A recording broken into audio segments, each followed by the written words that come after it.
барои чӣ мақсадҳо кор намекунанд ва шахсиятҳое ки дар пеши худ мақсад мемонанд ба як нофаҳмӣ, ба як стресси калон дучор мешаванд.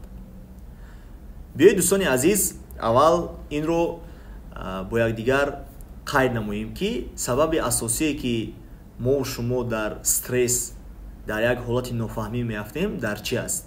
дар он аст ки мо аз ана ҳамон ҳолате ки ба сари мо омодааст норозӣ ҳастем ва тайёр набудем ки ҳамин ҳолате ки ба зиндагии мо омад ҳавая қабул кунем. шокови состоянида меафтем. ва ин аз чӣ вобастагӣ дорад ки мо бояд ки бар ҳодиса ва воқеаҳое ки дар зиндагии мо ба сарамон мебиёяд диди худамонро, реаксияи худамонро дигар хел, аз дигар тараф, аз дигар назар баён кардана, дидана, қайд кардана омӯзем. ин бениҳоят муҳим аст. мегӯянд ки муҳим он нест ки дар гирду атрофи шумо чӣ гуна ҳодисаҳо рух медиҳад. муҳим он аст ки шумо ин ҳодисаҳоро чӣ хел қабул мекунед.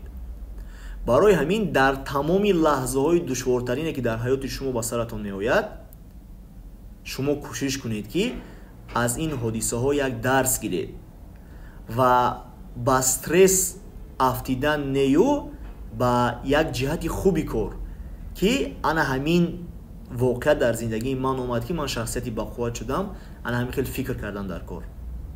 ва боз як чиз дигарро мехоҳам хотиррасон намоям ки шахсиятҳое ки аллакай шумо дар стресс афтидед, дар депрессия афтидед, чӣ хел шумо метавонед ки аз ин ҳолат бароед? Танҳо як роҳ аст.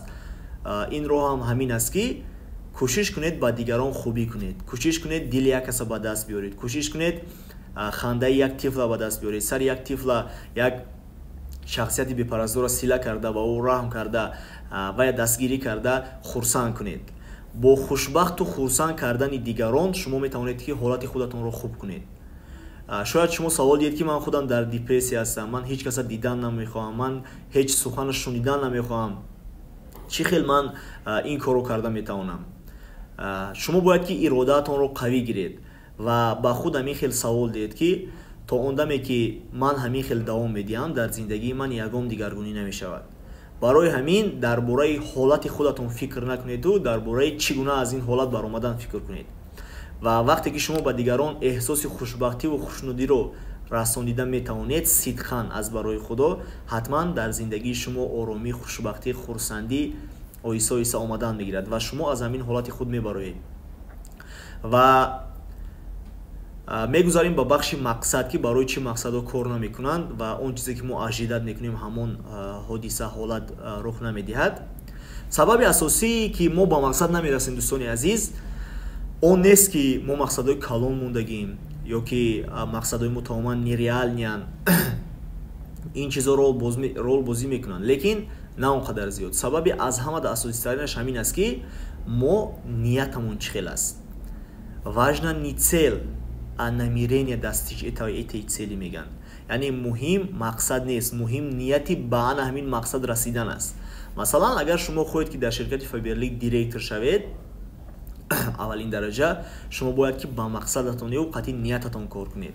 барои чӣ мехоҳед директор шавед? масалан, агар ки ҳамин нияти шумо аввалин дараҷа хизмат ба халқ бошад ва дар ивази хизмати кардагиатон шумо даромад ба даст биёред, ин мақсади шумо, ин нияти шумо амалишаванда аст ва хоҳед нахоҳед дер ё зуд амалӣ мешавад. лекин агар мақсади шумо да директор шидан бошад ва нияти шумо танҳо ва танҳо пул кор кардан бошад, новобаста ба кадом роҳ, шумо ҳеҷ гоҳ ба ин мақсади худатон расида наметавонед.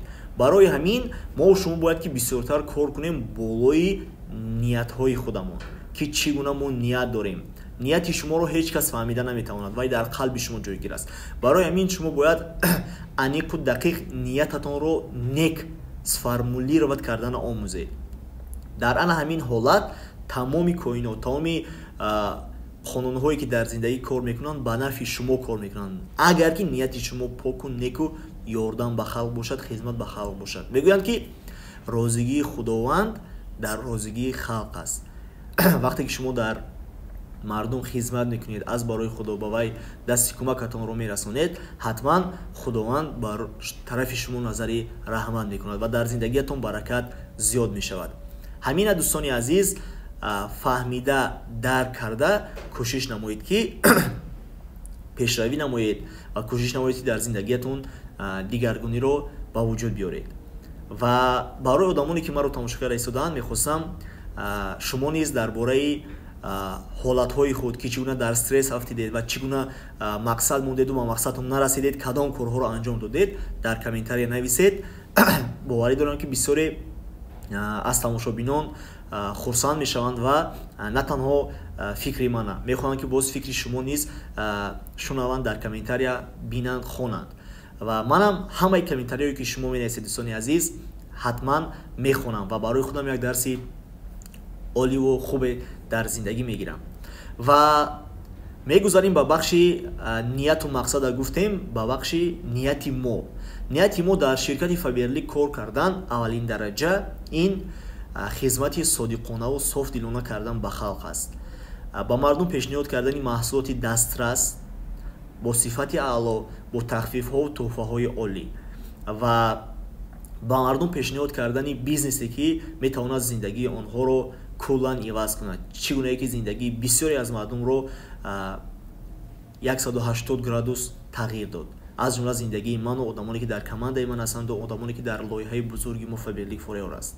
барои ҳамин нияти ягонаи мо, мақсади ягонаи мо ин хизмат кардан ба халқ аст ва тамоми шахсиятҳое ки ба мо назар карда истодаанду моро тамошо карда истодаанд, шумо низ метавонед ки ба гурӯҳи шахсиятҳои ҳамфикр ба командаи мо дохил шавед дар рақамҳое ки дар зер мебинед ва бо мо ҳамкорӣ намуда хизмати худатонро ба халқ расонед, сифати зиндагиятонро хуб кунед ва ба дигарон кӯмак кунед то ин ки созандаи зиндагии беҳтарин бошанд.